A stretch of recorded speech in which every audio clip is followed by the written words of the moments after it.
Meanwhile, in Gia Lai Province, authorities are making every effort under the 500-day campaign to collect DNA samples, search for remains, and restore the identity of fallen soldiers. Yes, and still there's a major challenge because after decades of the war, these remains have deteriorated significantly.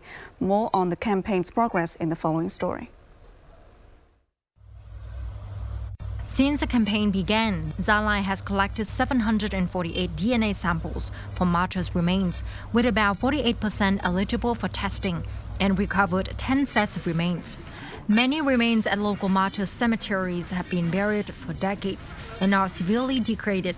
Therefore, teams are carrying out excavation and sample collection with great care and precision.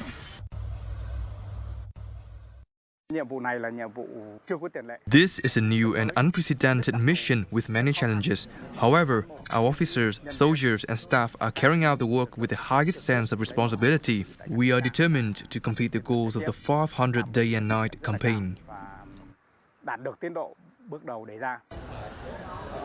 The campaign will run until April 30th, 2027.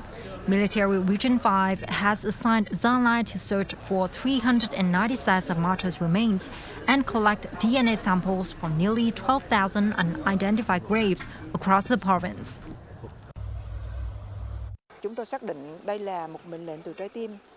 We see this as a mission from the heart. We are working carefully and thoroughly to identify martyrs through DNA testing and reunite them with their families. Every step is being implemented with clear responsibilities and the strong involvement of the entire political system and local people to achieve the best results.